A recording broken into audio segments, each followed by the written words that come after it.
তাই বর চাইলেন যে আমাদের এমন কোনো বর দেন যাতে আমাদের এই ত্রিলোকে এই জগতে মৃত্যু মায়ারূপী হয়।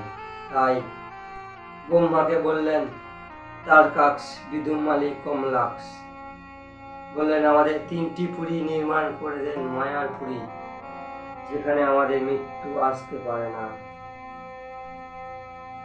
তখন ভগবান ব্রহ্মা ভগবান বিশ্বকর্মাকে আরাধনা করে ডাকলেন আর বললেন এই 3 জনের 3টি পুরী নির্মাণ করে দেন। তখন ভগবান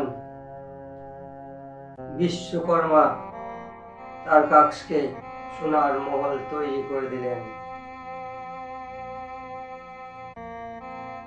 বিদুমালিকে রূপোর মহল তৈরি করে দিলেন। 3 জনকে 3টি মহল তৈরি করে দিলেন। চলে গেলেন দেবতারা তথাস্তু বলে। তখন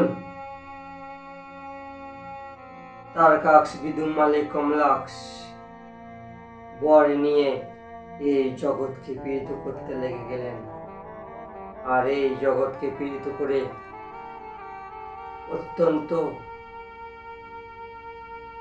শক্তিশালী হয়ে ঘুরতে লাগলেন, জগৎকে পীড়িত করতে লাগলেন। এইভাবে পীড়িত করায় দেবতাগণ চলে গেলেন। ভগবান ব্রহ্মা, বিষ্ণু ও আরো ইন্দ্রদেব সহ মিলে ভগবান শিবের কাছে যে বললেন এই তারকাসুরের পুত্র তারকাক্স, বিদুমালি, কমলাক্স অত্যন্ত অত্যাচারী, ধর্মহীন, তাই আমাদের রক্ষা করুন। এই সব কথা শুনে ভগবান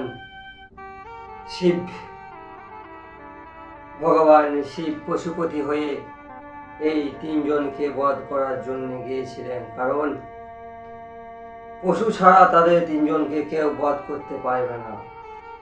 তাই ভগবান শিব নন্দীশ্বরের রূপ ধারণ করলেন, আর তখনই ভগবান শিবের পশুপতি নাম হয়েছিল।